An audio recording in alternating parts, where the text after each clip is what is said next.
तन गुरु दर्शन तन गुरु दर्शन तन गुरु दर्शन तन गुरु दर्शन तन गुरु दर्शन तन गुरु दर्शन तन गुरु दर्शन तन गुरु दर्शन तन गुरु दर्शन तन गुरु दर्शन तन गुरु दर्शन तन गुरु दर्शन। साध संगत जी, नानक नाम चढ़दी कला तेरे भाने सरबत दा भला। साध संगत जी, अज दा जिहड़ा सुंदर दिहाड़ा है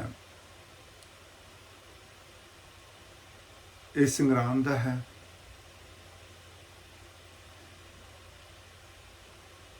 शुरुआत करन तो पहला अज दे दिन हजूर महाराज दर्शन दास जी ने जो भी सानू संग्राम के वचन दिते हुए हैं उन्हां ते असीं विचार करिए। सब तो पहला तो असीं अज संग्राम की रजोई करनी है। रजोई करन तो बाद जो भी हजूर महाराज जी का अज दे संग्राम के दिहाड़े का मुख शब्द होएगा वो आप जी के चरणों के रख दिता जाए। सो नानक नाम चढ़दी कला तेरे भाने सरबत।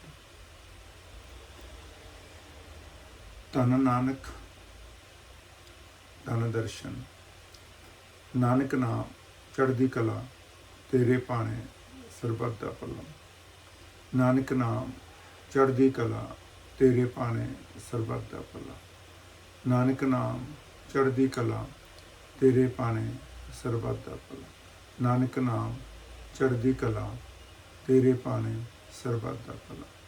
नानक नाम चढ़दी कला तेरे भाने सरबत दा भला। रजोई निरातार हे दाता, पहला उपमा तेरी दाता, दूजी तेरी खुदाई, तीजी तेरी ओट आसरा, चौथी रहनुमाई, पंच करों सो तेरा मान, पंचम सांझ गई, मैं नीच तेरे दास को दासा, धन नानक सब तेरी वडियाई।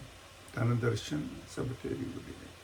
नानक जोत निरंजन बन आई, प्रभ दर्शन अगम रूप कहाई, चिरमिंडा दास तिसकी शरनाई, तन मन धन सब भेंट चढ़ाई।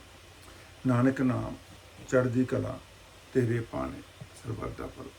नानक नाम चढ़दी कला तेरे भाने सरबत दा भला। नानक नाम चढ़दी कला तेरे भाने सरबत दा भला। नानक नाम चढ़दी कला तेरे भाने सरबत दा भला।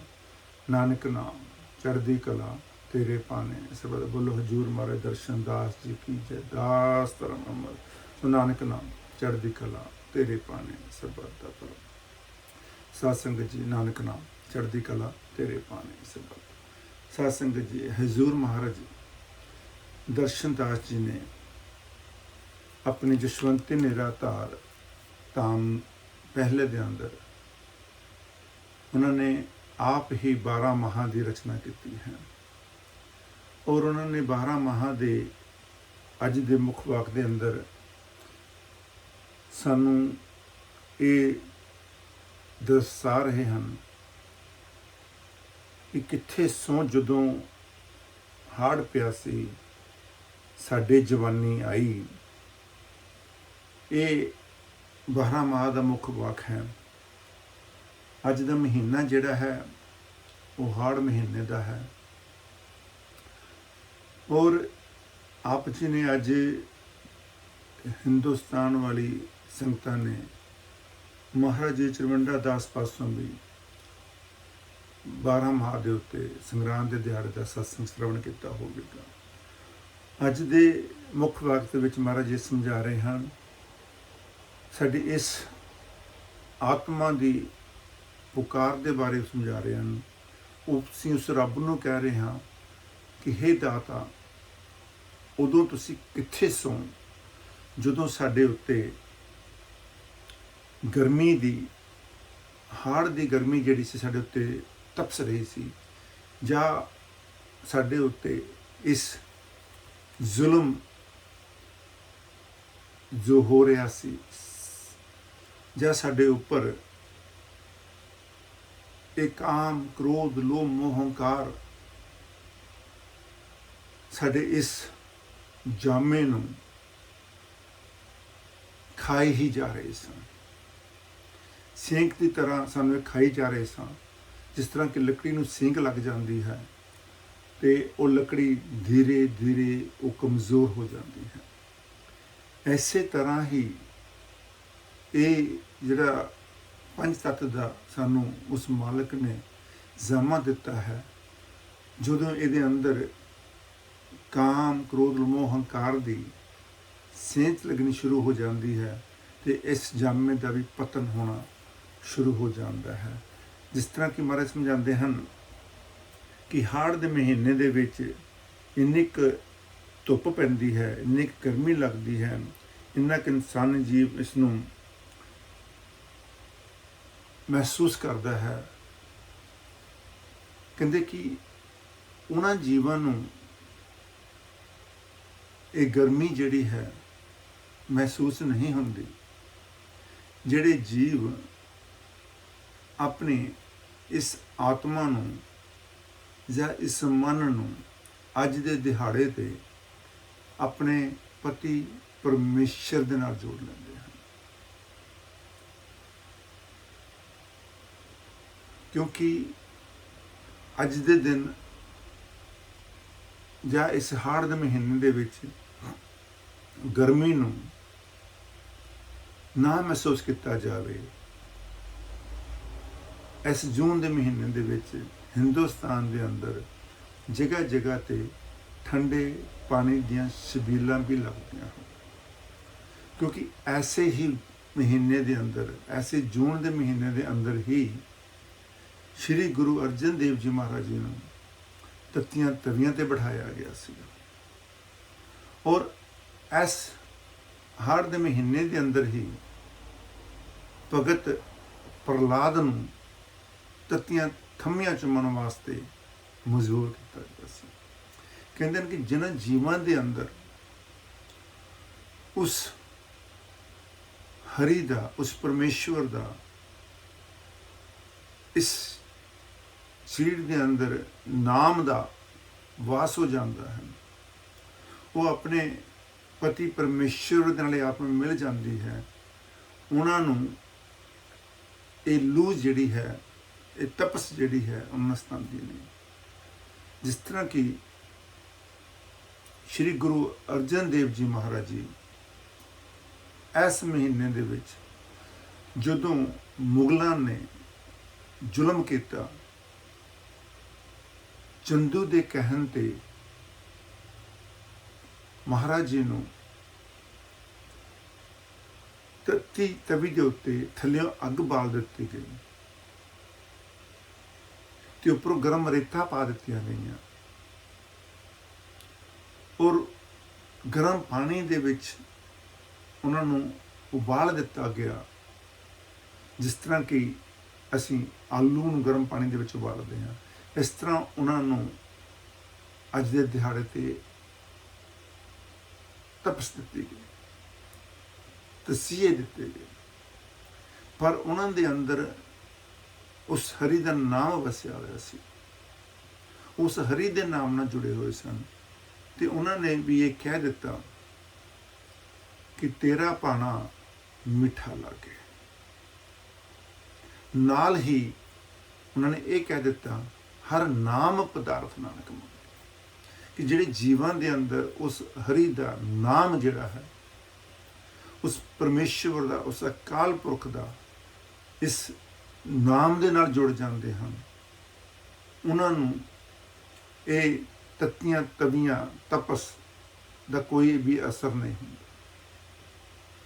ਕਿਉਂਕਿ ਜਿਹੜੇ ਜੀਵ ਇਸ ਮਹੀਨੇ ਦੇ ਅੰਦਰ, ਕਈ ਤਪਸਵੀ, ਕਈ ਜੋਗੀ ਵੀ ਮੋਰੇ ਅਗਨੀ ਬਾਲ ਕੇ ਤਪ ਕਰਦੇ ਹਨ, ਉਹਨਾਂ ਨੂੰ ਵੀ ਉਹ ਤਪਸਚर्या ਮਹਿਸੂਸ ਨਹੀਂ ਹੁੰਦੀ। ਜਦੋਂ ਇਸ ਤਰ੍ਹਾਂ ਦਾ ਭਾਣਾ ਵਰਤ ਕੇ ਦੇਖਿਆ ਤੇ ਉਸ ਵੇਲੇ ਜਿਹੜੇ ਮੀਆਂ ਮੀਰ ਸੀਗੇ, ਪੀਰ ਸੀ, ਇੱਕ ਬੜੇ ਉੱਚ ਕੋਟੀ ਦੇ ਫਕੀਰ ਸੀ ਮੁਗਲਾਂ ਦੇ ਅੰਦਰ, ਮੁਸਲਮਾਨਾਂ ਦੇ ਅੰਦਰ,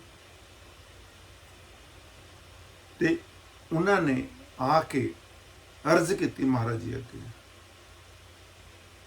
ਕਿ हे ਸਤਿਗੁਰੂ, हे ਸੱਚੇ ਪਾਤਸ਼ਾਹ, ਜੇ ਤੁਸੀਂ ਹੁਕਮ ਕਰੋ ਤਾਂ ਅਸੀਂ ਇਸ ਮੁਗਲ ਸਰਕਾਰ ਦੇ ਨਾਲ ਇੱਟ ਨਾ ਇੱਟ ਖੜਕਾ ਦਿੰਦੇ ਹਾਂ। ਤੇ ਮਹਾਰਾਜ ਜੀ ਨੇ ਕਿਹਾ, ਗੁਰੂ ਅਰਜਨ ਦੇਵ ਜੀ ਨੇ ਨਹੀਂ,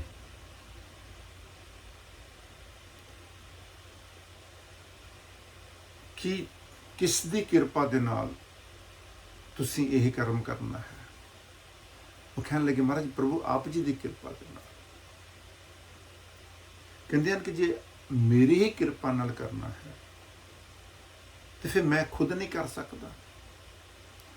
ਕਹਿਣ ਦਾ ਭਾਵ ਹੈ ਕਿ ਜਿਹੜੇ ਜੀਵ ਆਪਣੇ ਮੁਰਸ਼ਿਦ ਦੇ ਉੱਤੇ ਪੂਰਨ ਭਰੋਸਾ ਕਰਦੇ ਹਨ, ਕਿਸੇ ਵੀ ਆਪਣੇ ਸੁੱਖ ਦੇ ਲਈ ਦੂਸਰੇ ਤੇ ਆਸ ਨਹੀਂ ਰੱਖਦੇ, ਕਿ ਜਦੋਂ ਅਸੀਂ ਦੂਸਰੇ ਤੇ ਆਸ ਰੱਖਦੇ ਹਾਂ ਜਾਂ ਅਸੀਂ ਕਿਸੇ ਵੀ ਦੇਵੀ ਦੇਵਤਾ ਤੇ ਆਸ ਰੱਖਦੇ ਹਾਂ, ਸਾਡੀ ਕੋਈ ਆਸ ਨਹੀਂ ਪੂਰੀ ਹੁੰਦੀ ਤੇ ਅਸੀਂ ਮਨ ਦੇ ਵਿੱਚ ਦੁਖੀ ਹੋ ਜਾਂਦੇ ਹਾਂ। ਕਹਿੰਦੇ ਕਿ ਜਿਸ ਨੇ ਸਾਨੂੰ ਇਹ ਜੀਵਨ ਦਿੱਤਾ ਹੈ, ਸਾਨੂੰ ਇਹ ਆਸ ਵੀ ਉਸ ਆਪਣੇ ਮੁਰਸ਼ਿਦ ਦੇ ਉੱਤੇ, ਆਪਣੇ ਗੁਰੂ ਤੇ ਭਰੋਸਾ ਰੱਖ ਕੇ ਹੀ ਕਰਨੀ ਚਾਹੀਦੀ ਹੈ। ਇਸ ਕਰਕੇ ਹੀ ਮਹਾਰਾਜ ਜੀ ਨੇ, ਗੁਰੂ ਅਰਜਨ ਦੇਵ ਜੀ ਨੇ, ਮਹਾਰਾਜ ਜੀ ਨੇ ਮੀਆਂ ਮੀਰ ਨੂੰ ਕਿਹਾ ਕਿ ਨਹੀਂ,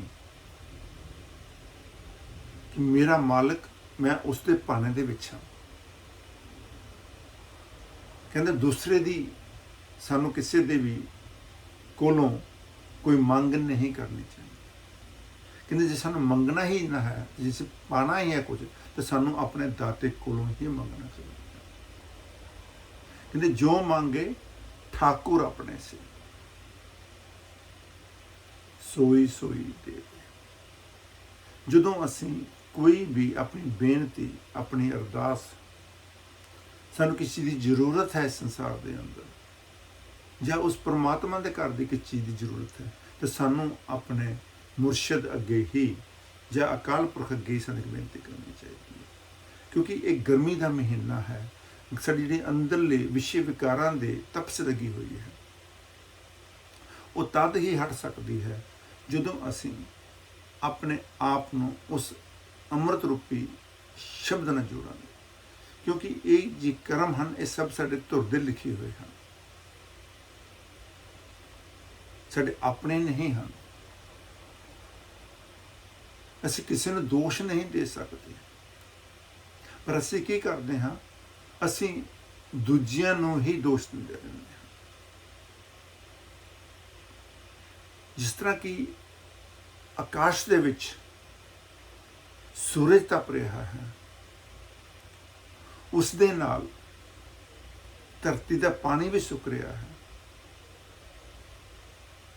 ਔਰ ਧਰਤੀ ਵੀ ਗਰਮ ਹੋ ਰਹੀ ਹੈ। ਅਸੀਂ ਕਿਸ ਨੂੰ ਦੋਸ਼ ਦੇ ਸਕਦੇ ਹਾਂ?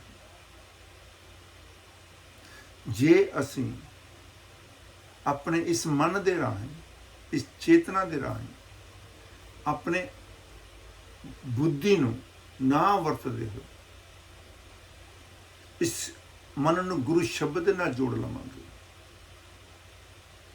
ਤੇ ਸਾਡੀ ਜਿਹੜੀ ਵਿਕਾਰਾਂ ਦੀ ਅਗਨੀ ਹੈ, ਸਾਡੇ ਪੁਰਵਲੇ ਸੰਸਕਾਰ ਜਿਹੜੇ ਹਨ, ਪੁਰਵਲੇ ਕਰਮ ਅਸੀਂ ਕੀਤੇ ਹੋਏ ਹਨ, ਉਹਨਾਂ ਦੀ ਜਿਹੜਾ ਸਾਨੂੰ ਭਾਣਾ ਵਰਤਣਾ ਹੈ, ਉਹ ਨਹੀਂ ਵਰਤਿਆ ਜਾ ਸਕਦਾ ਜਦੋਂ ਅਸੀਂ ਆਪਣੇ ਗੁਰੂ ਦੀ ਸ਼ਰਨ ਦੇ ਵਿੱਚ ਜੁੜ ਜਾਵਾਂਗੇ। ਤਦੀ ਮਹਾਰਾਜ ਨੇ ਸਮਝਾਇਆ ਹੈ ਕਿ ਦੱਦਾ ਦੋਸ਼ ਨਾ ਦੀਜੀਏ, ਦੋਸ਼ ਕਰਮਾ ਆਪਣਿਆ, ਜੋ ਮੈਂ ਕੀਆ ਸੋ ਮੈਂ ਪਾਇਆ, ਦੋਸ਼ ਨਾ ਅਵਰਜਨਾ। ਅਸੀਂ ਦੂਸਰਿਆਂ ਤੇ ਦੋਸ਼ ਮੰਨ ਦਿੰਦੇ ਹਾਂ, ਕਿਉਂਕਿ ਅਸੀਂ ਇਸ ਤਪਸ ਦੀ ਨੀਂਦ ਦੇ ਵਿੱਚ ਸੁੱਤੇ ਪਏ ਹਾਂ। ਵਿਕਾਰਾਂ ਦੀ ਅਗਨੀ ਦੇ ਵਿੱਚ ਜਲ ਜਲ ਕੇ ਸੋ ਰਹੇ ਹਾਂ। ਅਸੀਂ ਆਪਣੇ ਆਪ ਨੂੰ ਜਾਗਰਿਤ ਨਹੀਂ ਕਰਦੇ ਕਿ ਅਸੀਂ ਇਸ ਮਨ ਦੇ ਰਾਹੀਂ ਅਸੀਂ ਉਸ ਗੁਰੂ ਸ਼ਬਦ ਨਾਲ ਜੁੜਨਾ ਹੈ। ਜਦ ਤੱਕ ਅਸੀਂ ਗੁਰੂ ਸ਼ਬਦ ਨਾਲ ਨਹੀਂ ਜੁੜਦੇ ਉਨੀ ਦੇਰ ਤੱਕ ਸਾਡੇ ਜਿਹੜੇ ਕਰਮ ਹਨ ਉਹ ਕੱਟੇ ਨਹੀਂ ਜਾ ਸਕਦੇ।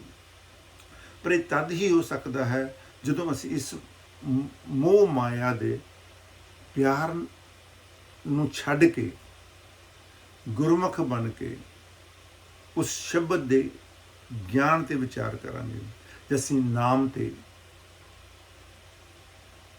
ਧਿਆਨ ਦੇਵਾਂਗੇ। ਕਹਿੰਦੇ ਮਨਮੁਖ ਸੁੱਤਾ ਮਾਇਆ ਮੋਹ ਪਿਆਰ, ਕਿ ਜਿਹੜਾ ਮਨਮੁਖ ਜੀਵ ਹੈ ਉਹ ਇਸ ਵਿਕਾਰਾਂ ਦੇ ਰਾਹੀਂ ਇਸ ਸੰਸਾਰ ਦੀ ਜਿਹੜੀ ਮੋਹ ਮਮਤਾ ਹੈ ਉਹਦੇ ਵਿੱਚ ਹੀ ਫਸਿਆ ਹੋਇਆ ਹੈ, ਉਹਦੇ ਵਿੱਚ ਹੀ ਜਕੜਿਆ ਹੋਇਆ ਹੈ। ਤੇ ਉਸ ਨੂੰ ਤਾਂ ਵਿਕਾਰਾਂ ਦੀ ਅਗਨੀ ਜਿਹੜੀ ਹੈ ਉਹ ਸਾੜੇਗੀ ਹੀ ਸਾੜੇਗੀ। ਇਸ ਕਰਕੇ ਮਹਾਰਾਜ ਸਮਝਾਉਂਦੇ ਨੇ ਕਿ ਐ ਜੀਵ ਤੂੰ ਜਾਗ। ਕੀ ਜਾਗਣਾ ਹੈ? ਕਹਿੰਦੇ ਗੁਰਮੁਖ ਜਾਗੇ ਗੁਣ ਗਿਆਨ ਵਿਚਾਰ, ਕਿ ਐ ਜੀਵ ਤੂੰ ਗੁਰਮੁਖ ਬਣ ਕੇ ਆਪਣੇ ਮਨ ਨੂੰ ਗੁਰਮੁਖ ਵੱਲ ਧਿਆਨ ਦੇ ਕੇ, ਆਪਣੇ ਗੁਰੂ ਵੱਲ ਧਿਆਨ ਕਰਕੇ, ਆਪਣੇ ਗੁਰੂ ਵੱਲ ਚਿਹਰਾ ਕਰਕੇ, ਉਸ ਦੇ ਨਾਮ ਦੇ ਨਾਲ ਜੁੜ ਕੇ, ਉਸ ਦਾ ਧਿਆਨ ਕਰਕੇ ਔਰ ਉਸ ਦੇ ਗਿਆਨ ਨੂੰ ਵਿਚਾਰ ਕਰਨਾ ਹੈ। ਉਸ ਦੇ ਪ੍ਰਕਾਸ਼ ਰੂਪੀ ਸ਼ਬਦ ਦਾ ਧਿਆਨ ਕਰਨਾ ਹੈ। ਕਹਿੰਦੇ ਉਹੀ ਜੀਵ ਜਾ ਇਸ ਨੂੰ ਸਮਝ ਸਕਦਾ ਹੈ ਜਿਹੜਾ ਜੀਵ ਉਸ ਸ਼ਬਦ ਦੇ ਨਾਲ, ਉਸ ਨਾਮ ਦੇ ਨਾਲ ਜੁੜਿਆ ਹੋਇਆ। ਕਹਿੰਦੇ ਕਿ ਮਨਮੁਖ ਸੁੱਤਾ ਮਾਇਆ ਮੋਹ ਪਿਆਰ, ਗੁਰਮੁਖ ਜਾਗੇ ਗੁਣ ਗਿਆਨ ਵਿਚਾਰ। ਕਹਿੰਦੇ ਸੋ ਜਨ ਜਾਗੇ ਜਿਨ ਨਾਮ ਪਿਆ। ਕਹਿੰਦੇ ਮਹਾਰਾਜ ਜੀ ਆਪਣੇ ਪੰਚਮ ਪਾਤਸ਼ਾਹ ਗੁਰਦੇਵ ਜੀ ਬਾਣੀ ਹੈ ਉਹਦੇ ਰਾਹੀਂ ਸਮਝਾ ਰਹੇ ਹਨ ਕਿ ਸਾਨੂੰ ਇੱਕ ਸ਼ਬਦ ਨਾਲ ਪ੍ਰੇਮ ਕਰਨਾ ਚਾਹੀਦਾ ਹੈ, ਜਿਹਦੇ ਨਾਲ ਕਿ ਸਾਨੂੰ ਅੱਜ ਦੇ ਮਹੀਨੇ ਦੇ ਵਿੱਚ ਇਹ ਤਪਸ ਆ ਰਹੀ ਹੈ ਇਹ ਸਾਨੂੰ ਨਾ ਸਤਾਵੇ, ਕਿ ਸਾਡੇ ਵਿਕਾਰਾਂ ਦੀ ਤਪਸ, ਸਾਡੀ ਮੋਹ ਦੀ ਤਪਸ, ਸਾਡੀ ਮਮਤਾ ਦੀ ਅਗਨੀ ਸਾਨੂੰ ਚਲਾਈ ਜਾ ਰਹੀ ਹੈ। ਕਿਉਂਕਿ ਅਸੀਂ ਇਸ ਮੋਹ ਮਾਇਆ ਤੋਂ ਉੱਪਰ ਨਹੀਂ ਉੱਠਦੇ, ਛੱਡਣੀ ਨਹੀਂ ਹੈ, ਅਸੀਂ ਛੱਡ ਨਹੀਂ ਸਕਦੇ। ਅੱਗੇ ਵੀ ਬੜੀ ਵਾਰੀ ਸਮਝਾਇਆ ਹੈ। ਪਰ ਜਦੋਂ ਸਾਨੂੰ ਨਾਮ ਦਾ ਵਿਚਾਰ ਆ ਜਾਵੇਗਾ, ਨਾਮ ਦੀ ਸਮਝ ਆ ਜਾਵੇਗੀ, ਨਾਮ ਨਾਲ ਅਸੀਂ ਜੁੜ ਜਾਵਾਂਗੇ, ਤੇ ਧੀਰੇ ਧੀਰੇ ਆਟੋਮੈਟਿਕਲੀ ਹੀ ਸਾਡੇ ਅੰਦਰੋਂ ਉਹ ਜਿਹੜੇ ਵਿਕਾਰ ਹਨ ਉਹਨਾਂ ਦਾ ਨਾਸ਼ ਹੋ ਜਾਂਦਾ ਹੈ। ਤੇ ਉਸ ਨੂੰ ਵਿਚਾਰਨਾ ਹੈ ਅੱਜ ਦੇ ਦਿਹਾੜੇ ਦੇ ਉੱਤੇ, ਕਿਉਂਕਿ ਅੱਜ ਗਰਮੀ ਦਾ ਦਿਹਾੜਾ ਹੈ। ਹੜ੍ਹ ਦੀ ਤਪਸ ਜਿਹੜੀ ਹੈ ਬਹੁਤ ਜ਼ਿਆਦਾ ਗਰਮੀ ਪੈ ਰਹੀ ਹੈ।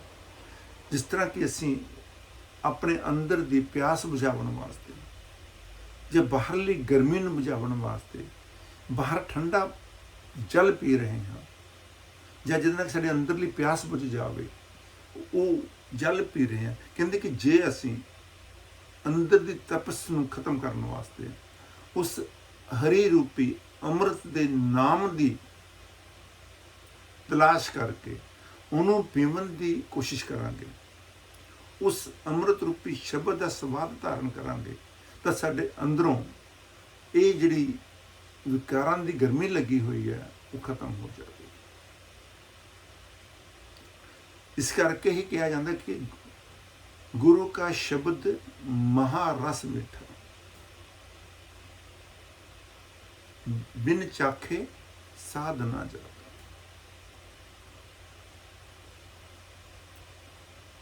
कितने सुंदर शब्द ने हमारा समझाया है कि गुरु का शब्द महारस मीठा, कि जदों असी उस गुरु दे शब्द का आनंद जिहड़ा है इस मन दे अंदर आ जाएगा, पर वो उस जीव नूं ही उहदे विचार बड़े समझ लग सकती है जिसने कि उस ਅੰਮ੍ਰਿਤ ਰੂਪੀ ਸ਼ਬਦ ਨੂੰ ਆਪਣੇ ਇਸ ਮਨ ਦੇ ਅੰਦਰ ਧਾਰਿਆ ਹੈ, ਜਾਂ ਇਸ ਮਨ ਰਾਹੀਂ ਉਸ ਸ਼ਬਦ ਦੇ ਗੁਣਾਂ ਨੂੰ ਵਿਚਾਰਿਆ ਹੈ, ਜਿਸਨੇ ਉਸ ਸ਼ਬਦ ਦਾ ਸਵਾਦ ਚਖਿਆ ਹੈ, ਉਹੀ ਹੀ ਇਸ ਤਪਸ ਤੋਂ ਬਚ ਸਕਦਾ ਹੈ। जिस तरह की भगत प्रहलाद होए, भगत प्रहलाद कितने जुल्म होए हैं। जुल्म करने वाला कौन सी? खुद उन्होंने पिता, जिहदे अंदर इतनी हौमे थी, इतना अहंकार सी कि मेरे वर्गा इस दुनिया के उपर कोई है ही नहीं। उसने अपने राज के अंदर भी यही ढंढोरा फराया होया सी कि कोई भी जीव किसी भी देवी देवता का नाम नहीं ले सकता। जिसने जपना है ओम हरिनाक्षाय नमः जपे। पर उन्होंने बेटे प्रहलाद जी अपने पिता दे ध्यान ना करते हुए, अपने पिता की गल ना मानते हुए, उन्होंने उस हरि नाम शब्द जिहड़ा सी उसनूं जपिया, जिहड़ा कि उसने वो शब्द ओम नमो भगवते वासुदेव अपनी माता क्यादू दे गर्भ दे अंदर ऋषि प्रभु नारद भगवान जी को सुनया सी। क्योंकि जदों राक्षसां दा देवां दा युद्ध हो रहा सी ते हरनाकश दी पत्नी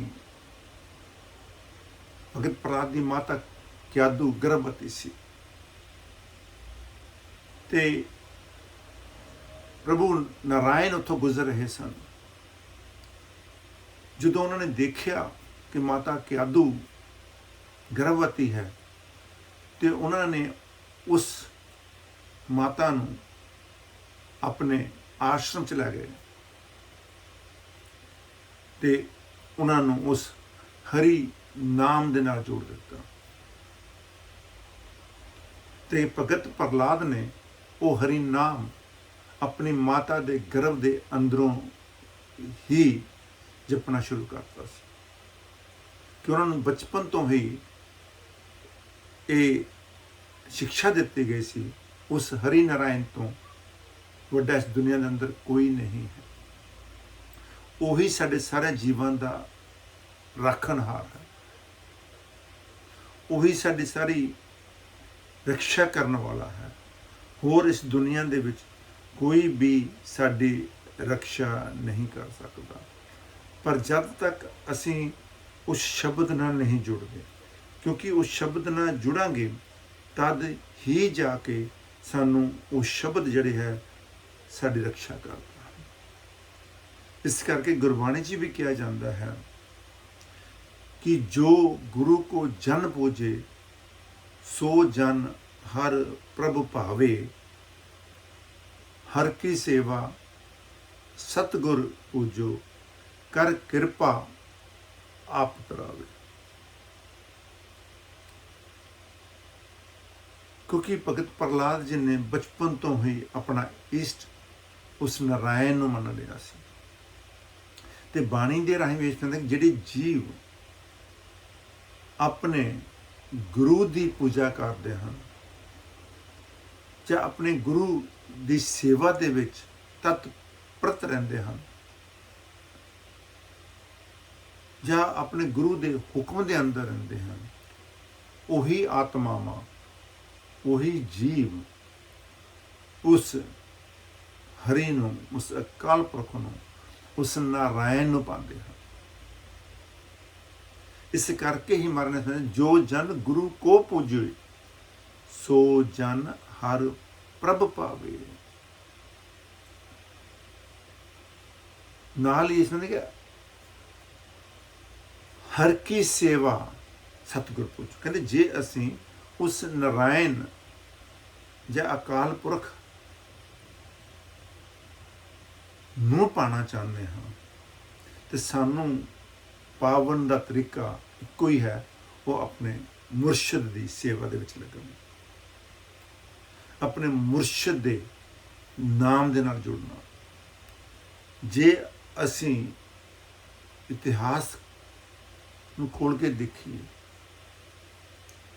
ਤੇ ਇਤਿਹਾਸ ਇਸ ਗੱਲ ਦਾ ਗਵਾਹੀ ਹੈ कि जिस जिस जीव ने अपने गुरु तो शब्द की प्राप्ति की, उन्होंने आश्रम के विच रह के उन्होंने सेवा की, उसनों ही वो हरि और नारायण मिले हैं।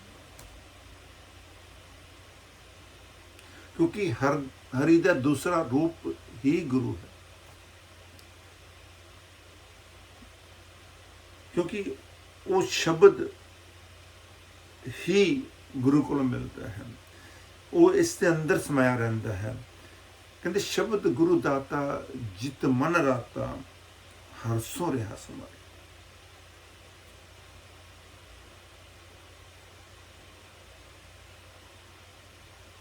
जब तक असी इस नूं विचारते नहीं हैं, उन्नी देर तक सानू उस नाम की समझ नहीं आवेगी, क्योंकि वो तो ये अंदर ही है, वो संतां दे हिरदे अंदर वसिया हुंदा है। कोई जब तक संत उस दे अंदर उस प्रभु का नाम है तब तक कि वो सानू ज्ञान देंदे।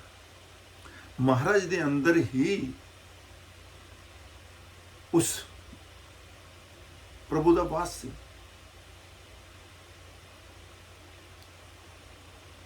वो प्रभु जिहड़ा है साध दे हिरदे अंदर वसदा है।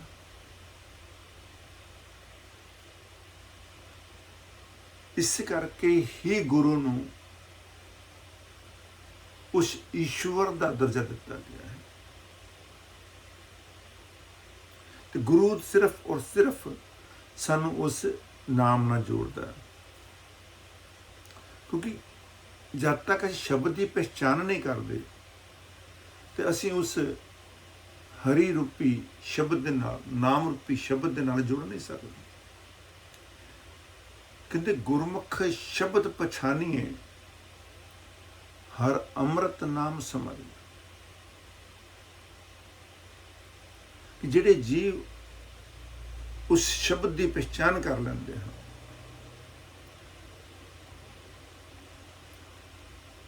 वही उस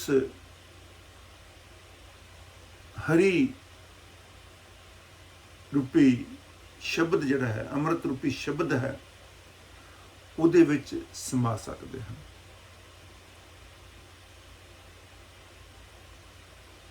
जब तक असीं उस शब्द दी उस अविनाशी का ज्ञान नहीं रखते, अज सारे तो कह दिंदे हैं कि वह अविनाशी है,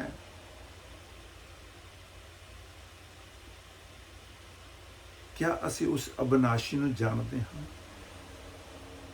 असी भी कह दिंदे हैं कि वह अंतरजामी है। जे सानूं कोई महाराज जी गल कहंदे सीगे ਜਾਂ ਕਹਿ ਰਹੇ ਹਨ ਨਾ ਜੀ, तो क्या ਅਸੀਂ ਮੰਨਣ ਨੂੰ ਤਿਆਰ ਹੀ ਨਹੀਂ ਹੈ, ਕਿਉਂਕਿ ਅਸੀਂ ਕਹਿੰਦੇ ਉਹ ਅੰਤਰਜਾਮੀ ਕਿੱਦਾਂ ਹੋ ਸਕਦੇ ਹਨ, ਇਹਨਾਂ ਨੂੰ ਮੇਰੀ ਗੱਲ ਦਾ ਕਿੱਦਾਂ ਪਤਾ ਲੱਗ, ਪਤਾ ਹੁੰਦੇ ਹੋਏ ਵੀ ਅਸੀਂ ਮੰਨਣ ਨੂੰ ਤਿਆਰ ਨਹੀਂ। ਸੋ ਜਦ ਤੱਕ ਅਸੀਂ ਉਸ ਸ਼ਬਦ ਦੇ ਰਾਹੀਂ ਉਸ ਅੰਮ੍ਰਿਤ ਸ਼ਬਦ ਨਾਲ ਜੁੜਦੇ ਨਹੀਂ ਹਾਂ, ਉਨੀ ਦੇਰ ਤੱਕ ਅਸੀਂ ਉਸ ਅੰਤਰਜਾਮੀ ਦੀ ਪਛਾਣ ਨਹੀਂ ਕਰ ਸਕਦੇ। पर जे वो खुद चाहे तो करवा सकता। इस करके ही महाराज ने समझाया है कि सानू उस शब्द के नाल ही जुड़ना चाहिए, कि शब्द ही दाता है। इस करके ऊपर समझाया से पहला शब्द गुरु दाता, ਜਿਤ ਮਨ ਰਾਤਾਂ ਹਰ ਸੋਂ ਰਿਹਾ ਸਮਾਏ। ਜੇ ਅਸੀਂ ਸ਼ਬਦ ਨੂੰ ਉਸ ਦਾਤਾ ਨਹੀਂ ਮੰਨਿਆ,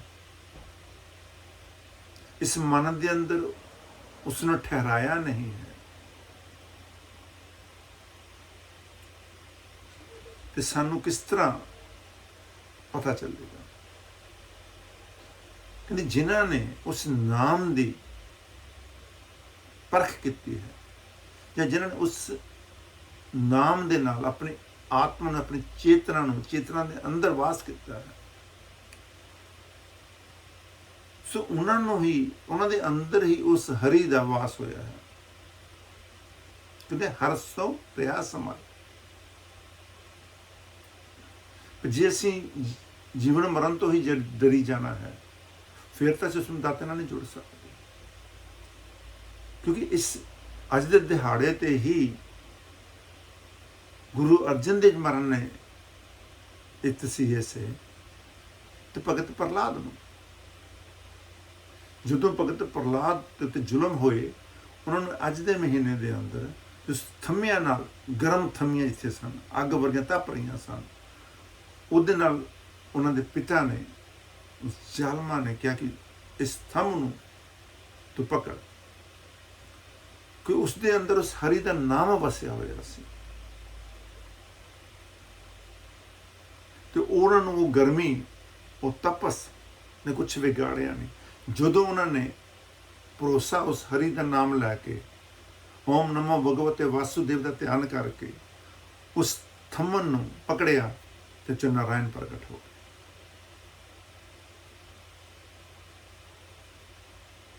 ਆਪਣੇ ਭਗਤਾਂ ਦੀ ਰੱਖਿਆ ਕਰਨ ਵਾਸਤੇ ਉਸ ਨਾਰਾਇਣ ਨੂੰ ਤਰ੍ਹਾਂ ਤਰ੍ਹਾਂ ਦੇ ਜਨਮ ਲੈਣੇ ਪੈਂਦੇ।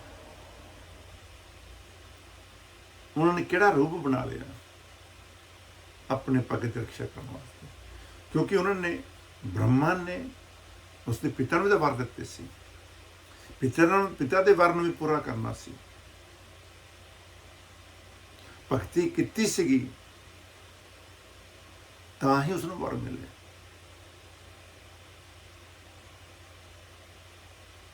ਕਿਹੜਾ ਵਰ ਮੰਗਿਆ ਉਹਨੇ? ਨਾ ਮੈਂ ਅੰਦਰ ਮਰਾਂ ਨਾ ਬਾਹਰ ਮਰਾਂ, ਨਾ ਮੈਨੂੰ ਕੋਈ ਸ਼ਸਤਰ ਮਾਰੇ, ਨਾ ਕੋਈ ਮੈਨੂੰ ਮਨੁੱਖ ਮਾਰੇ, ਨਾ ਮੈਂ ਦਿਨੇ ਮਰਾਂ ਨਾ ਰਾਤੀ ਮਰਾਂ, ਨਾ ਮੈਂ ਜ਼ਮੀਨ ਤੇ ਮਰਾਂ ਨਾ ਮੈਂ ਆਸਮਾਨ ਤੇ ਮਰਾਂ।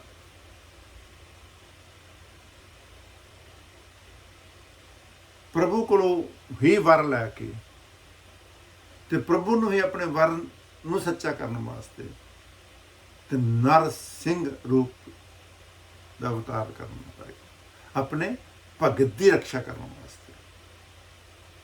ਤੇ ਸਾਨੂੰ ਨਹੀਂ ਪਤਾ ਕਿ ਮਹਾਰਾਜ ਦਰਸ਼ਨ ਦਾਸ ਜੀ ਕਿਹੜੇ ਰੂਪ ਦੇ ਵਿੱਚ ਆ ਕੇ ਸਾਡੇ ਕਾਰਜ ਸਵਾਰਦੇ ਹਨ।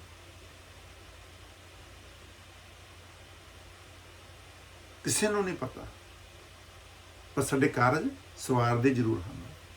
ਆਪੇ ਆਪਣੇ ਕਾਜ ਸਵਾਰੇ। ਔਰ ਮਹਾਰਾਜ ਨੇ ਇਹ ਵੀ ਸਮਝਾਇਆ ਹੈ ਆਪਣੇ ਸ਼ਬਦਾਂ, ਦਰਸ਼ਨ ਰਾਮ ਤੇਰੇ ਕਾਜ ਸਵਾਰੇ। सकल तरत तुम्हारी राम जियो, हम पे कीट पतंगा, तुद आगे अरजोई हमारी काटो जम का फन। जो असी अरजोई करांगे ਉਹਦੇ ਘਰ ਦੇ ਅੰਦਰ, ਤਦੇ ਅਸੀਂ ਜਮਾਂ ਤੋਂ ਮਾਰ ਤੋਂ ਬਚ ਸਕਾਂਗੇ। ਜੇ ਅਸੀਂ ਉਸ ਸ਼ਬਦ ਨੂੰ ਸਮਝਦੇ ਨਹੀਂ, ਵਿਚਾਰਦੇ ਨਹੀਂ, ਤੇ ਅਸੀਂ ਜਮਾਂ ਦੀ ਮਾਤਾ ਪੈ ਰਵਾਂਗੇ। ਜਮ ਕੀ ਹਨ? ਜਮ ਦੇ ਕੋਈ ਸਿੰਘ ਨਹੀਂ ਲੱਗੇ ਹੋਏ। ਜਮ ਜਿਹੜੇ ਸਾਨੂੰ ਕਸ਼ਟ ਆ ਰਹੇ ਆ, ਸਾਨੂੰ ਦੁੱਖ ਆ ਰਹੇ ਆ, ਅਸੀਂ ਦੁੱਖਾਂ ਦੇ ਵਿੱਚ ਲਿਪਤ ਹਾਂ, ਅਸੀਂ ਗਰੀਬੀ ਦੀ ਮਾਰ ਸਹਿ ਰਹੇ ਹਾਂ, ਸਰੀਰਕ ਕਸ਼ਟ ਸਹਿ ਰਹੇ ਹਾਂ, ਮਾਨਸਿਕ ਰੋਗ ਸਹਿ ਰਹੇ ਹਾਂ, ਕਿਉਂਕਿ ਮਨ ਚਿੰਤਾਵਾਂ ਦੇ ਵਿੱਚ ਲੱਗਾ ਹੋਇਆ ਹੈ। ਇਹ ਮਾਨਸਿਕ ਰੋਗ ਹੈ। ਮਨ ਬੁਰਾਈਆਂ ਦੇ ਅੰਦਰ ਲੱਗਾ ਹੋਇਆ ਮਾਨਸਿਕ ਰੋਗ ਹੈ। ਸਰੀਰਕ ਰੋਗ, ਕਿਸੇ ਨੂੰ ਬਿਮਾਰ ਹੋ ਗਿਆ, ਖੰਘ ਲੱਗ ਗਈ, ਖਾਂਸੀ ਲੱਗ ਗਈ, ਕੈਂਸਰ ਹੋ ਗਿਆ, ਕਿਡਨੀ ਪ੍ਰੋਬਲਮ ਹੋ ਗਈ, ਲੀਵਰ ਫੇਲਰ ਹੋ ਗਿਆ, ਇਹ ਸਭ ਸਰੀਰਕ ਰੋਗ ਹਨ। ਪਰ ਮਾਰੇ ਕਹਿੰਦੇ ਨੇ ਕਿ ਜਦੋਂ ਅਸੀਂ ਉਸ ਹਰੀ ਦੇ ਨਾਮ ਨਾਲ ਜੁੜ ਜਾਵਾਂਗੇ ਤੇ ਸਾਡੇ ਸਾਰੇ ਇਹ ਕਸ਼ਟ ਜਿਹੜੇ ਹਨ ਉਹ ਇਕੱਠੇ ਜਾਂਦੇ ਹਨ। ਉਹ ਤਦ ਹੀ ਹੋ ਸਕਦੇ ਹਨ ਜਦੋਂ ਅਸੀਂ ਉਸ ਸ਼ਬਦ ਨੂੰ ਵਿਚਾਰਾਂਗੇ, ਨਾਮ ਨਾਲ ਜੁੜਾਂਗੇ ਤਾਂ, ਕਿਉਂਕਿ ਇਸ ਸਰੀਰ ਨੂੰ ਸ਼ਾਂਤ ਕਰਨ ਵਾਸਤੇ ਗੁਰੂ ਦਾ ਸ਼ਬਦ ਹੈ, ਹੋਰ ਕੋਈ ਵੀ ਚੀਜ਼ ਨਹੀਂ ਹੈ। ਤੁਹਾਨੂੰ ਧਨ ਦੌਲਤ ਤੁਹਾਡੇ ਕਸ਼ਟ ਨਹੀਂ ਕੱਟ ਸਕਦੀ। ਅਰਬਾਂ ਖਰਬਾਂ ਪਤੀ ਤੁਹਾਡੀ ਹੈਲਪ ਨਹੀਂ ਕਰ ਸਕਦੇ।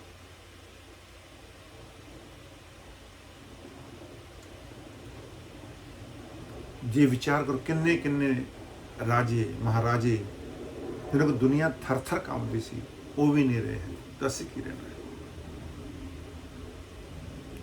ਸੋ ਇਸ ਕਰਕੇ ਹੀ ਮਹਾਰਾਜ ਸਮਝਾਉਂਦੇ ਹਨ ਕਿ ਸਿਰਫ ਔਰ ਸਿਰਫ ਜਿਹੜੇ ਸਾਡੇ ਕਲੇਸ਼ ਹਨ, ਦੁੱਖ ਹਨ, ਉਹ ਗੁਰੂ ਸ਼ਬਦ ਦੇ ਨਾਲ ਹੀ ਕੱਟੇ ਜਾਂਦੇ ਹਨ। ਗੁਰੂ ਕਾ ਸ਼ਬਦ ਸੁਖ ਸ਼ਾਂਤ ਸ਼ਰੀਰ ਹੈ। ਕਲ ਕਲੇਸ਼ ਗੁਰੂ ਸ਼ਬਦ ਨਿਵਾਰੇ। ਹੁਣ ਸ਼ਬਦ ਨੂੰ ਵਿਚਾਰਾਂਗੇ ਤਾਂ ਗੱਲ ਬਣੇਗੀ। ਜਦ ਤੱਕ ਸ਼ਬਦ ਨਹੀਂ ਵਿਚਾਰਦੇ ਤਦ ਤੱਕ ਸਾਨੂੰ ਅਸੀਂ 84 ਲੱਖ ਜੂਨਾਂ ਦੇ ਵਿੱਚ ਹੀ ਫਸੇ ਰਹਾਂਗੇ। ਪਤਾ ਨਹੀਂ ਕਿਹੜੀ ਕਿਹੜੀ ਜੂਨਾਂ ਦੇ ਵਿੱਚ ਸਾਨੂੰ ਬਾਰ-ਬਾਰ ਇਸ ਤਰਫ ਜਾਣਾ ਪੈਣਾ ਹੈ। ਇਸ ਕਰਕੇ ਹੀ ਮਹਾਰਾਜ ਨੇ ਰਚਨਾ ਦੇ ਵਿੱਚ ਵੀ ਸਮਝਾਇਆ ਹੈ, ਗੁਰਬਾਣੀ ਦੇ ਅੰਦਰ ਸਮਝਾਇਆ ਹੈ, ਕਈ ਜਨਮ ਵੇ ਕੀਟ ਪਤੰਗਾ, ਕਈ ਜਨਮ ਗਜਮੀਨ ਕਰਾਂਗਾ, ਕਈ ਜਨਮ ਪੰਖੀ ਸਰਪ ਹੋਏ, ਕਈ ਜਨਮ ਹੈਵਰ ਬ੍ਰਿਖ ਜੋਏ, ਕਈ ਜਨਮ ਸਿਆਲ ਗਿਰ ਕਰਿਆ, ਕਈ ਜਨਮ ਗਰਭ ਹਿਰ ਗਰਿਆ, ਕਈ ਜਨਮ ਸਾਗ ਕਰ ਉਪਾਇਆ, ਲੱਖ 84 ਜੂਨ ਬਰਮਾਏ। ਹੁਣ ਮਾਰੇ ਕਹਿੰਦੇ ਨੇ ਅਸੀਂ 84 ਲੱਖ ਜੂਨਾਂ ਵਿੱਚ ਪਤਾ ਨਹੀਂ ਕੀ ਕੀ ਬਣ ਕੇ ਆਏ ਹਾਂ। ਕਈ ਵਾਰੀ ਅਸੀਂ ਕੀੜੇ ਮਕੌੜੇ, ਭਮਰਾ, ਹਾਥੀ, ਮੱਛੀ, ਪਤਾ ਨਹੀਂ ਕਿੰਨੇ ਕਿੰਨੇ ਵਾਰੀ ਬਣ ਕੇ ਆਏ। ਕਿਉਂਕਿ ਇੱਕ ਇੱਕ ਮੱਛੀ ਦੇ ਵਿੱਚ ਕੋਈ ਜੂਨ ਪੈ ਜਾਵੇ ਤਾਂ ਮੱਛੀ ਦੀਆਂ ਕਿੰਨੀਆਂ ਵੈਰਾਈਟੀਆਂ ਹਨ, ਕੋਈ ਇੱਕ ਵੈਰਾਈਟੀ ਤਾਂ ਹੈ ਨਹੀਂ। ਪਤਾ ਨਹੀਂ ਕਿੰਨੇ ਜਨਮ ਸਾਨੂੰ ਉਸ ਮੱਛੀ ਦੀ ਜੂਨ ਦੇ ਵਿੱਚ ਰਹਿਣਾ ਪਵੇ। ਜੇ ਭਮਰੇ ਦੀ ਗੱਲ ਕਰੀਏ, ਭਮਰੇ ਦੇ ਵਿੱਚ ਕਿੰਨੇ ਤਰ੍ਹਾਂ ਦੇ ਭਮਰੇ ਹਨ। ਜੇ ਕਿਤੇ ਭਮਰੇ ਦੀ ਜੂਨ 'ਚ ਪੈ ਗਏ ਤਾਂ ਕਦੋਂ ਨਿਕਲਾਂਗੇ ਬਾਹਰ ਅਸੀਂ। ਕੀੜੀਆਂ ਕਿੰਨੀਆਂ ਤਰ੍ਹਾਂ ਦੀਆਂ ਹਨ, ਜੇ ਕੀੜੀਆਂ ਦੀ ਜੂਨ 'ਚ ਪੈ ਗਏ ਤਾਂ ਕਦੋਂ ਨਿਕਲਾਂਗੇ। ਕਹਿੰਦੇ ਅਸੀਂ ਇਹਨਾਂ 84 ਲੱਖ ਜੂਨਾਂ ਦੇ ਵਿੱਚ ਫਸੇ। ਕਈ ਵਾਰੀ ਪਕਸ਼ੀ ਬਣੇ, ਸਰਪ ਬਣੇ, ਬ੍ਰਿਕਸ਼ ਬਣੇ, ਪੱਥਰ ਬਣੇ, ਪਤਾ ਨਹੀਂ ਕਿੰਨਾ ਕੁਛ ਅਸੀਂ ਬਣ ਚੁੱਕੇ। ਪਤਾ ਨਹੀਂ ਕਿੰਨੀ ਵਾਰੀ ਕਿੰਨੀ ਗਰਭ ਜੂਨ ਦੇ ਵਿੱਚ ਅਸੀਂ ਆ ਚੁੱਕੇ ਹਾਂ। ਕਿਉਂ ਜੇ ਅਸੀਂ ਪਸ਼ੂ ਦੀ ਜੂਨ 'ਚ ਵੀ ਆਉਣਾ ਤਾਂ ਵੀ ਸਾਨੂੰ ਗਰਭ ਜੂਨ ਦੇ ਵਿੱਚ ਲਟਕਣਾ ਹੀ ਪੈਣਾ ਹੈ। ਕਈ ਵਾਰੀ ਪਤਾ ਨਹੀਂ ਅਸੀਂ ਕਿੰਨੀਆਂ ਜਿਹੜੇ ਸਬਜ਼ੀਆਂ ਦੀ ਜੂਨਾਂ ਹਨ, ਬ੍ਰਿਕਸ਼ਾਂ, ਕਈ ਬ੍ਰਿਕਸ਼ 10-10 ਹਜ਼ਾਰ ਸਾਲਾਂ ਦੀ ਉਮਰ ਹੈ, ਲੱਖਾਂ ਸਾਲਾਂ ਦੀ ਉਮਰ ਹੈ। ਕਦੋਂ ਅਸੀਂ 'ਚ ਨਿਕਲਾਂਗੇ। ਕਹਿੰਦੇ ਇਸ ਕਰਕੇ ਹੀ ਇਸ 84 ਲੱਖ ਤੋਂ ਬਚਣ ਵਾਸਤੇ ਸਾਨੂੰ ਇਸ ਪ੍ਰਭੂ ਨੇ ਮਨੁੱਖ ਜਾਮਾ ਦਿੱਤਾ ਹੈ ਕਿ ਲੱਖਾਂ 84 ਜੂਨਾਂ ਦੇ ਵਿੱਚੋਂ 184 ਜੂਨ ਚੋਂ ਬਾਹਰ ਨਿਕਲ ਕੇ ਫਿਰ ਇਹ ਮਨੁੱਖ ਜਾਮਾ ਮਿਲਿਆ। ਕਹਿੰਦੇ 184 ਜੂਨ ਅਸਬਾਈ ਮਾਨਕ ਕੋ ਪ੍ਰਭु दी दे। इस पौड़ी पे जो नर चुके आवन जावन दुख पाऊंगे। कहते एक बारी असी इस मनुख जामे तो उखड़ गए तो सानू बार बार फिर 84 ਲੱਖ ਜੂਮਾਂ ਦੇ ਵਿੱਚ ਹੀ ਜਾਣਾ ਪੈਣਾ। ਤੇ ਇਹ ਜਨਮ ਜਿਹੜਾ ਹੈ ਸਾਨੂੰ ਬੜੇ ਹੀ ਭਾਗਾਂ ਦੇ ਨਾਲ ਮਿਲਿਆ ਹੈ। ਉੱਚ ਕੋਟੀ ਦੇ ਭਾਗ ਸੀਗੇ ਤਦ ਸਾਨੂੰ ਜਨਮ ਮਿਲਿਆ ਹੈ। ਇਸ ਜਨਮ 'ਚ ਆਣ ਕੇ ਇਸ ਮਾਨਕ ਤੋਂ ਦੇਵਤੇ ਬਣੇ। ਜਦ ਤੱਕ ਅਸੀਂ ਇਸ ਨੂੰ ਵਿਚਾਰਦੇ ਨਹੀਂ ਹਾਂ, ਸਤਸੰਗ ਅਸੀਂ ਰੋਜ਼ ਸੁਣਦੇ ਹਾਂ ਪਰ ਅਸੀਂ ਵਿਚਾਰ ਨਹੀਂ ਕਰਦੇ। ਇੱਧਰੋਂ ਸੁਣਿਆ ਇੱਧਰੋਂ ਕੱਢ ਦਿੱਤਾ, ਬਸ ਠੀਕ ਹੈ। ਤੇ ਮਹਾਰਾਜ ਜੀ ਤਾਂ ਇੱਥੇ ਤੱਕ ਸਾਨੂੰ ਸਮਝਾ ਰਹੇ ਸੁਖੀ ਉਹੀ ਜੀਵ ਹੈ ਜਿਹਨੂੰ ਅਸੀਂ ਉਸ ਰੱਬ ਨੂੰ ਧਿਆਵਾਂਗੇ। ਕਿਉਂਕਿ ਇਹਦੇ ਚ ਸੰਗਰਾਂਦ ਦਾ ਦਿਹਾੜਾ ਹੈ, ਇਹ ਐਵੇਂ ਨਹੀਂ ਹੈ। ਕਹਿੰਦੇ ਜਗ ਜੀਵਨ ਪੁਰਖ ਤਿਆਗ ਕੇ ਮਾਨਸ ਸੰਧੀ ਆਸ, ਕਿ ਇਸ ਜਗਜੀਵਨ ਜਿਹੜਾ ਹੈ, ਇਹ ਜਿਹੜਾ ਜੀਵਨ ਮਿਲਿਆ ਹੈ ਸਰਵਵਿਆਪੀ, ਉਸ ਪਰਮਾਤਮਾ ਨੂੰ ਛੱਡ ਕੇ ਅਸੀਂ ਜਦੋਂ ਕਿਸੇ ਮਨੁੱਖ ਦੀ ਆਸ ਰੱਖਦੇ ਹਾਂ ਤੇ ਸਾਨੂੰ ਇਹ ਆਸ ਕਦੀ ਪੂਰੀ ਨਹੀਂ ਹੁੰਦੀ। ਸੋ ਸਾਨੂੰ ਆਪਣੇ ਆਪ ਨੂੰ ਉਸ ਮੁਰਸ਼ਿਦ ਤੇ ਭਰੋਸਾ ਰੱਖਣਾ ਚਾਹੀਦਾ ਹੈ, ਜਿਹੜਾ ਕਿ ਸਾਡਾ ਮੁਰਸ਼ਿਦ ਹੈ, ਜਦੋਂ ਕਿਸੇ ਨਾਮ ਦੀ ਪ੍ਰਾਪਤੀ ਕੀਤੀ ਹੈ। ਕਿ ਜਦ ਤੱਕ ਅਸੀਂ ਅੱਜ ਦੇ ਦਿਹਾੜੇ ਤੇ ਆਪਣਾ ਦਸਵੰਧ ਜਿਹੜਾ ਹੈ, ਸੁਵਾਸਾਂ ਦਾ ਦਸਵੰਧ, ਕਿਰਤ ਕਮਾਈ ਦਾ ਦਸਵੰਧ, ਸਰੀਰ ਦੇ ਤਨ ਦਾ ਦਸਵੰਧ, ਇੰਦਰੀਆਂ ਦਾ ਦਸਵੰਧ, ਇਹ ਕੱਢ ਕੇ ਸਾਨੂੰ ਆਪਣੇ ਗੁਰੂ ਦੇ ਚਰਨਾਂ ਨਾਲ ਜੋੜਨਾ ਚਾਹੀਦਾ ਹੈ। ਕਿਉਂਕਿ ਇਹ ਜਨਮ ਜਿਹੜਾ ਹੈ ਇਹ ਬਾਰ-ਬਾਰ ਨਹੀਂ ਮਿਲਣਾ, ਇਸ ਦੀ ਹੀ ਪਹਿਚਾਣ ਕਰਨੀ ਹੈ। ਕਿਉਂਕਿ ਇਹ ਤਦ ਹੀ ਹੋ ਸਕਦਾ ਹੈ ਜਦੋਂ ਅਸੀਂ ਇਹਨਾਂ 9 ਦੁਆਰਾਂ ਦੇ ਉੱਪਰ ਜਾ ਕੇ 10ਵੇਂ ਦੁਆਰ 'ਚ ਪਹੁੰਚਾਂਗੇ। 9 ਦਰਵਾਜ਼ੇ ਕਾਇਆ ਕੋਟ ਹੈ, 10ਵੇਂ ਗੁਪਤ ਰਖੀਜੇ, ਬਜ਼ਰੇ ਕਪਾਟ ਨਾ ਖੁੱਲਣੇ, ਗੁਰੂ ਸ਼ਬਦ ਖਰੀਜੇ। ਹੁਣ ਇਸ ਸ਼ਬਦ ਨੂੰ ਇਸ ਤਰੀਕੇ ਨਾਲ ਸਮਝਾਇਆ ਜਾਂਦਾ ਕਿ ਇਹ ਸਰੀਰ ਜਿਹੜਾ ਹੈ ਇਹਦੇ 9 ਦਰਵਾਜ਼ਿਆਂ ਨਾਲ ਤਾਲਾ ਲੱਗਾ ਹੋਇਆ ਹੈ। ਉਹ ਇੰਨਾ ਕੁ ਮੋਟਾ ਹੈ, ਇੰਨਾ ਕੁ ਸਟਰੋਂਗ ਹੈ, ਜਿਹੜਾ ਕਿ ਅਸੀਂ ਖੋਲ ਨਹੀਂ ਸਕਦੇ ਆਪਣੇ ਆਪ। ਪਰ ਕਹਿੰਦੇ 10ਵਾਂ ਦੁਆਰਾ ਉਹ ਤਾਂ ਗੁਪਤ ਹੈ, ਉਹ ਤਾਂ ਕਿਸੇ ਨੂੰ ਪਤਾ ਹੀ ਨਹੀਂ। 9 ਦਰਬਾਰ ਇੱਕ ਕਾਇਆ ਦੇ ਅਧੀਨ ਹਨ, ਸਰੀਰ ਦੇ ਅਧੀਨ ਹਨ। ਕਹਿੰਦੇ ਇਹ ਜਿਹੜਾ ਬਜ਼ਰ ਪੱਥਰ ਦੀ ਤਰ੍ਹਾਂ ਕਪਟ ਜਿਹੜਾ ਹੈ ਪਕੜਿਆ ਹੋਇਆ ਜਿਸ ਨੇ, ਕਿਉਂਕਿ ਇਹ 9 ਦਰਵਾਜ਼ਿਆਂ ਨੂੰ ਇਸ ਪੱਥਰ ਰੂਪੀ ਤਾਲੇ ਨੇ ਫੜਿਆ ਹੋਇਆ ਹੈ ਸਾਨੂੰ, ਜਿਹੜਾ ਕਿ ਕਾਮ, ਕ੍ਰੋਧ, ਲੋਭ, ਮੋਹ ਕਰਦੀ ਇੰਦਰੀਆਂ ਦਾ ਬੰਧਨ ਜਿਹੜਾ ਹੈ, ਉਧਰ ਦਰਵਾਜ਼ਾ ਤਾਲਾ ਲੱਗਾ ਹੋਇਆ, ਉਹ ਨੇ ਸਾਨੂੰ ਬੰਨਿਆ ਹੋਇਆ। ਕਹਿੰਦੇ ਉਹ ਦਰਵਾਜ਼ਾ ਨਹੀਂ ਖੁੱਲ ਸਕਦਾ। ਜਿੱਥੇ ਅਸੀਂ ਜਾ ਕੇ ਸਾਡੀ ਮੁਕਤੀ ਹੋਣੀ ਹੈ, ਮੋਕਸ਼ ਪ੍ਰਾਪਤ ਹੋਣਾ ਹੈ, ਜਿੱਥੋਂ ਅਸੀਂ ਇਸ ਅੱਜ ਦੇ ਦਿਹਾੜੇ ਦੀ ਤਪਸ ਤੋਂ ਬਚਣਾ ਹੈ, ਅਗਨੀ ਤੋਂ ਬਚਣਾ ਹੈ, ਉਹਨੇ ਗੁਪਤ ਰੱਖਿਆ ਹੋਇਆ। ਕੋਈ ਜਦ ਤੱਕ ਅਸੀਂ ਇਸ 10ਵੇਂ ਦੁਆਰ ਤੱਕ ਨਹੀਂ ਪਹੁੰਚਦੇ, ਜਿਹੜਾ ਗੁਪਤ ਹੈ, ਉਨੀ ਦੇਰ ਤੱਕ ਅਸੀਂ ਇਸ ਬਾਹਰਲੀ ਗਰਮੀ ਦੇ ਰਹੀ ਸੜੀ ਜਾਵਾਂਗੇ, ਵਿਸ਼ੇ ਵਿਕਾਰਾਂ ਦੇ ਤ੍ਰਿਸ਼ਨਾਵਾਂ ਦੇ ਅੰਦਰ ਫਸੇ ਰਹਾਂਗੇ।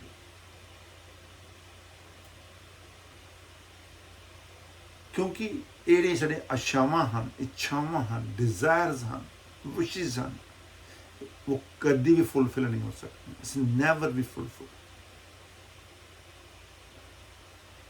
One is finished, another one is created. ਸਾਡੀ ਇੱਕ ਇੱਛਾ ਪੂਰੀ ਹੋ ਜਾਵੇ, the God fulfill our one wishes, forget about that and we start another one. So that wishes is never ended. ਉਹਨਾਂ ਇੱਛਾਵਾਂ ਦੇ ਨਾਲ ਹੀ ਅਸੀਂ ਇਸ ਬੰਧਨਾਂ 'ਚ ਫਸੇ ਰਹਿੰਦੇ ਹਾਂ, ਕਿਉਂਕਿ we are never ever be satisfied. ਇਸ ਹਿਊਮਨ ਨੇਚਰ ਹੈ, ਇੱਕ ਮਨੁੱਖ ਜਾਮੇ ਦੀ ਇਹ ਆਦਤ ਹੈ, ਸੁਭਾਵ ਹੈ ਕਿ ਉਹ ਹਮੇਸ਼ਾ ਹੀ ਮੋਰ ਕਰਦਾ ਰਹਿੰਦਾ ਹੈ।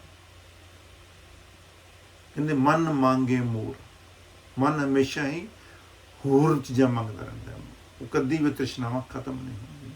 ਕਹਿੰਦੇ ਉਸ ਤ੍ਰਿਸ਼ਨਾਵਾਂ ਨੂੰ ਖਤਮ ਕਰਨਾ ਹੋਵੇ ਤਦ ਹੀ ਹੋ ਸਕਦਾ ਹੈ ਜਦੋਂ ਅਸੀਂ ਉਸ ਸ਼ਬਦ ਦੇ ਨਾਲ ਜੁੜ ਜਾਵਾਂਗੇ, ਕਿਉਂਕਿ ਗੁਰੂ ਦੇ ਸ਼ਬਦ ਦੇ ਨਾਲ ਹੀ ਉਹ ਕਪਟ, ਉਹ ਦਰਵਾਜ਼ਾ ਖੁੱਲ੍ਹਣਾ ਹੈ। ਹੋਰ ਕੋਈ ਵੀ ਐਸਾ ਤਰੀਕਾ ਨਹੀਂ ਹੈ ਇਸ ਨੂੰ ਖੋਲ੍ਹਣ ਵਾਲਾ। ਲੋਕ ਬਹੁਤ ਬਹੁਤ ਕੋਸ਼ਿਸ਼ਾਂ ਕਰਦੇ ਹਨ ਦਸਵੇਂ ਦੁਆਰ ਨੂੰ ਖੋਲ੍ਹਣ ਦੀ। ਕੋਈ ਕਿਤੇ ਭੱਜਿਆ ਫਿਰਦਾ ਹੈ, ਕੋਈ ਕਿਸੇ ਆਸ਼ਰਮ 'ਚ ਤੁਰਿਆ ਫਿਰਦਾ ਹੈ, ਜਿੱਥੋਂ ਉਹ ਸੁੱਖ ਆਨੰਦ ਪ੍ਰਾਪਤ ਹੋਣਾ ਹੈ ਉਸ ਨੂੰ ਅਸੀਂ ਵਿਚਾਰਦੇ ਨਹੀਂ ਹਾਂ, ਕਿਉਂਕਿ ਉਹ ਆਨੰਦ ਹੈ ਹਰੀ ਦਾ ਨਾਮ। ਹਰੀ ਦੇ ਨਾਮ ਨਾਲ ਅਸੀਂ ਜੁੜਦੇ ਨਹੀਂ ਹਾਂ, ਕਿਉਂਕਿ ਜਦ ਤੱਕ ਅਸੀਂ ਇਹ ਮਨ ਨੂੰ ਉਸ ਹਰੀ ਦੇ ਨਾਲ ਨਹੀਂ ਜੋੜਦੇ ਤਦ ਤੱਕ ਸਾਨੂੰ ਆਨੰਦ ਪ੍ਰਾਪਤ ਨਹੀਂ ਹੋ ਸਕਦਾ। ਤੇ ਦਸਵਾਂ ਦੁਆਰ ਕਿੱਥੋਂ ਖੁੱਲ੍ਹੇਗਾ? ਅੰਦਰ ਆਨੰਦ ਹੋਵੇਗਾ, ਖੁਸ਼ੀ ਹੋਵੇਗੀ, ਖੁਸ਼ੀ ਦੇ ਨਾਲ ਧਿਆਨ ਕਰਾਂਗੇ। ਅਸੀਂ ਧਿਆਨ ਕਰਦੇ ਹਾਂ ਬੰਧਨ ਦੇ ਨਾਲ, ਪ੍ਰੇਮ ਨਾਲ ਨਹੀਂ। ਮਹਾਰਾਜ ਨੇ ਸਾਨੂੰ ਇੱਕ ਆਰਡਰ ਕੀਤਾ ਹੈ, ਉਹਨਾਂ ਦਾ ਹੁਕਮ ਹੈ ਕਿ ਅਸੀਂ 2 ਤੋਂ ਸਵਾ ਤੋਂ ਨਾਮ ਜਪਣਾ ਹੈ। ਉਹਨਾਂ ਨੇ ਇਹ ਨਹੀਂ ਕਿਹਾ ਕਿ ਬੰਧਨ ਦੇ ਵਿੱਚ ਜਪਣਾ ਹੈ, ਬੰਦਿਸ਼ ਦੇ ਵਿੱਚ ਆਣ ਕੇ ਜਪਣਾ ਹੈ। ਨਾਮ ਜਪਣ 'ਚ ਕੋਈ ਬੰਦਿਸ਼ ਨਹੀਂ ਹੋਣੀ ਚਾਹੀਦੀ। ਜੇ ਅਸੀਂ ਬੰਦਿਸ਼ ਦੇ ਵਿੱਚ ਨਾਮ ਜਪਦੇ ਹਾਂ ਤੇ ਸਾਡਾ ਧਿਆਨ ਹੀ ਨਹੀਂ ਲੱਗੇਗਾ ਅੰਦਰ, ਕਿਉਂਕਿ ਸਾਨੂੰ ਅੰਦਰੋਂ ਰਿਲੈਕਸ ਹੋਣਾ ਪਵੇਗਾ। ਜਦ ਤੱਕ ਅਸੀਂ ਰਿਲੈਕਸ ਨਹੀਂ ਹੈ, ਕੰਫਰਟ ਨਹੀਂ ਹੈ, ਉਨੀ ਦੇਰ ਤੱਕ ਕਿੱਦਾਂ ਸਾਡਾ ਨਾਮ ਵੱਲ ਧਿਆਨ ਲੱਗੇਗਾ। ਸੋ ਇਸ ਕਰਕੇ ਹੀ ਹਮਾਰੇ ਸਾਨੂੰ ਬਾਰ-ਬਾਰ ਇਹ ਸਮਝਾਉਂਦੇ ਹਨ ਕਿ ਇਸ ਮਨ ਨੂੰ ਉਸ ਹਰੀ ਦੇ ਨਾਲ ਜੋੜ। ਇਹ ਮਨ ਮੇਰੇ ਆ, ਤੂੰ ਸਦਾ ਰਹੋ ਹਰ ਨਾਲੇ। ਕਿ ਇਹ ਮਨ ਤੂੰ ਸਦਾ ਹਮੇਸ਼ਾ ਹੀ always be recite his name, always be recited। Nanak ਨਾਮ ਚੜ੍ਹਦੀ ਕਲਾ ਤੇਰੇ ਪਾਣੇ ਸਰਬੱਤ, always be recited ਧੰਨ ਗੁਰੂ ਦਰਸ਼ਨ। ਜਾਂ ਜਿਹਨੂੰ ਤੁਸੀਂ ਪ੍ਰੇਮ ਕਰਦੇ ਹੋ ਉਸ ਸ਼ਬਦ ਨੂੰ ਇਹ ਮਨ ਦੇ ਨਾਲ ਉਹਨੂੰ ਜਪਣਾ ਪਵੇਗਾ। ਜਦੋਂ ਉਹ ਮਨ ਦੇ ਨਾਲ ਅਸੀਂ ਜਪਾਂਗੇ ਤਦ ਹੀ ਸਾਡੇ ਦੁੱਖਾਂ ਦਾ ਨਾਸ਼ ਹੋਵੇਗਾ। ਕਿ ਹਰ ਨਾਲ ਰਹੋ ਤੂੰ ਮਨ ਮੇਰੇ, ਦੁੱਖ ਸਭ ਵਿਸਾਰਨਾ। ਹੁਣ ਸ਼ਬਦ ਅਸੀਂ ਪੜ੍ਹ ਲਏ, ਸ਼ਬਦ ਨੂੰ ਵਿਚਾਰਿਆ ਨਹੀਂ ਤਾਂ ਕਿੱਦਾਂ ਸਾਨੂੰ ਪਤਾ ਚੱਲੇਗਾ? ਉਸ ਸ਼ਬਦ ਨੂੰ ਸਮਝਣਾ ਪਵੇਗਾ, ਵਿਚਾਰਨਾ ਪਵੇਗਾ, ਧਿਆਨ ਕਰਨਾ ਪਵੇਗਾ। ਫਿਰ ਕੀ ਉਹਨੂੰ ਆਪਣੇ ਇਸ ਕਹਿੰਦੇ ਅੰਗੀਕਾਰ ਉਹ ਕਰੇ ਤੇਰਾ ਕਾਰਜ ਸਭ ਵਿਸਾਰਨਾ। ਜਦੋਂ ਅਸੀਂ ਹਮੇਸ਼ਾ ਨੂੰ ਅੰਗ ਸੰਗ ਸਮਝਾਂਗੇ ਤਾਂ ਸਾਡੇ ਸਾਰੇ ਕਾਰਜ ਸਵਾਰ ਦਿੰਦਾ ਹੈ। ਸਭਨਾ ਗੱਲਾਂ ਸਮਤ ਸੁਆਮੀ, ਤੂੰ ਕੋ ਮਨੋਂ ਵਸਾਰੇ, ਕਹੋ ਨਾਨਕ ਮਨ ਮੇਰੇ ਤੂੰ ਸਦਾ ਰਹੋ। ਕਿ ਜਿਸ ਨੇ ਸਾਡੇ ਸਾਰੇ ਕਾਰਜ ਸਵਾਰਨੇ ਹਨ ਅਸੀਂ ਉਹਨੂੰ ਵਿਸਾਰ ਕੇ ਬੈਠੇ। ਸੋ ਇਸ ਕਰਕੇ ਹੀ ਅੱਜ ਦੇ ਦਿਹਾੜੇ ਦੇ ਵਿੱਚ ਹਜ਼ੂਰ ਮਹਾਰਾਜ ਦਰਸ਼ਨ ਦਾਸ ਜੀ ਨੇ ਆਪਣੇ ਸ਼ਬਦਾਂ ਦੇ ਰਾਹੀਂ ਕਿ ਇਹ ਦਾਤਾ ਕਿੱਥੇ ਸੀ ਉਦੋਂ ਤੋਂ, ਜਦੋਂ ਮੇਰੇ ਉੱਤੇ ਇਸ ਹਾੜ ਦੀ ਭਰੀ ਜਵਾਨੀ ਜਿਹੜੀ ਸੀ, ਧੁੱਪ ਦੀ, ਤਪਸ ਦੀ, ਮੇਰੇ ਤੇ ਵਿਸ਼ੇ ਵਿਕਾਰਾਂ ਦੀ ਅਗਨੀ ਜਲ ਰਹੀ ਸੀ, ਤੇ ਉਦੋਂ ਕਿੱਥੇ ਸੀਗਾ।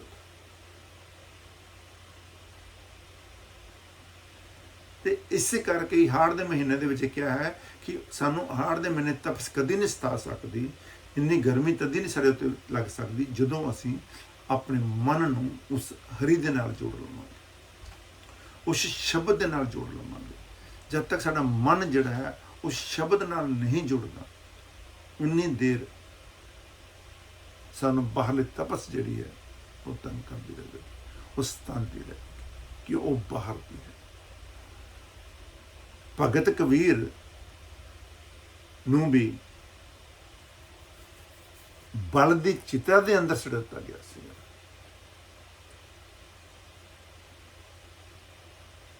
ਜਿਸ ਭਗਤ ਕਬੀਰ ਜੀ ਦੀ ਸਾਖੀ ਪੜ੍ਹੀਏ, ਉਹਨਾਂ ਨੂੰ ਵੀ ਬਲ ਦੀ ਚਿਤਾ ਦੇ ਅੰਦਰ ਉਹਨਾਂ ਸੁੱਟ ਦਿੱਤਾ ਗਿਆ ਸੀ।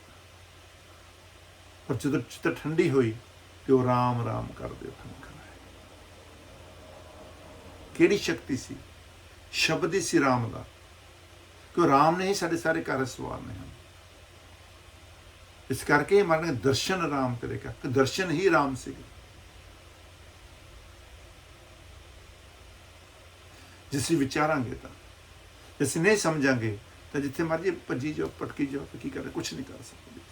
ਸੋ ਇਹੀ ਸ਼ਬਦ ਅੱਜ ਦੇ ਸੰਗਰਾਂਦ ਦੇ ਦਿਹਾੜੇ ਤੇ ਮਹਾਰਾਜ ਸਾਨੂੰ ਸਮਝਾ ਰਹੇ ਨੇ ਕਿ ਇਹ ਜੀਵ ਅੱਜ ਦੇ ਦਿਹਾੜੇ ਤੇ ਇਹ ਜਿਹੜੀ ਬਾਹਰਲੀ ਤਪਸ ਪੈ ਰਹੀ ਹੈ, ਜਿਸ ਤਰ੍ਹਾਂ ਅਸੀਂ ਮਨ ਨੂੰ ਸ਼ਾਂਤ ਕਰਨ ਵਾਸਤੇ, ਪਿਆਸ ਬੁਝਾਉਣ ਵਾਸਤੇ ਠੰਡਾ ਜਲ ਪੀਂਦੇ ਹਾਂ, ਸ਼ਰਬਤ ਰੂਪੀ ਪਾਣੀ ਪੀਂਦੇ ਹਾਂ, ਤੇ ਅੱਜ ਦੇ ਦਿਹਾੜੇ ਤੋਂ ਆਪਣੇ ਆਪ ਨੂੰ ਉਸ ਹਰੀ ਅੰਮ੍ਰਿਤ ਰੂਪ ਨਾਲ ਸਮਝ, ਜਾਂ ਅੰਮ੍ਰਿਤ ਬੂੰਦ ਸੁਹਾਵਣੀ, ਉਹਦੇ ਨਾਲ ਜੁੜ, ਮਿਲ ਸਾਧੂ ਪੀਵਨ ਹਾਰ। ਉਹ ਜਦੋਂ ਅਸੀਂ ਪੀਵਾਂਗੇ ਤੇ ਜਿਹੜੇ ਸਾਡੇ ਇਹ ਗਰਮੀ ਹੈ, ਵਿਸ਼ੇ ਵਿਕਾਰਾਂ ਦੇ ਸਾਡੇ ਅੰਦਰ, ਕਾਮ ਕ੍ਰੋਧ ਮੋਹ ਜਿਹੜੀ ਸਾਡੇ ਅਗਨੀ ਚੱਲ ਰਹੀ ਹੈ, ਉਹ ਸ਼ਾਂਤ ਹੋ ਜਾਵੇਗੀ। ਉਹ ਸ਼ਾਂਤ ਹੋ ਜਾਵੇਗੀ ਤੇ ਇਹ ਮਨ ਜਿਹੜਾ ਹੈ ਉਹਦੇ ਠੰਡਕ ਆ ਜਾਵੇ, ਤੇ ਇਹ ਮਨ ਚੇਤਨਾ ਦੇ ਨਾਲ ਮਿਲ ਕੇ ਤੇ ਉਸ ਪ੍ਰਭੂ ਦੇ ਚਰਨਾਂ ਨਾਲ ਜੁੜ ਜਾਵੇਗਾ। ਸੋ ਇਹੀ ਅੱਜ ਦਾ ਮਾਰਗ ਸੰਦੇਸ਼ ਹੈ। ਸੋ ਅੱਜ ਦੇ ਸੰਦੇਸ਼ ਨੂੰ ਵਿਚਾਰਨਾ ਹੈ, ਅਸੀਂ ਹਾੜ ਦੇ ਮਹੀਨੇ ਸਤਸੰਗ ਨੂੰ ਵਿਚਾਰਨਾ ਹੈ। ਜੋ ਵਿਚਾਰਾਂਗੇ ਤਾਂ ਫਿਰ ਗੱਲ ਬਣੇ। ਸੋ ਨਾਨਕ ਨਾਮ ਚੜ੍ਹਦੀ ਕਲਾ ਤੇਰੇ ਪਾਣੇ ਸਰਬੱਤ ਦਾ ਭਲਾ। ਸੋ ਸਾਧ ਸੰਗਤ ਜੀ,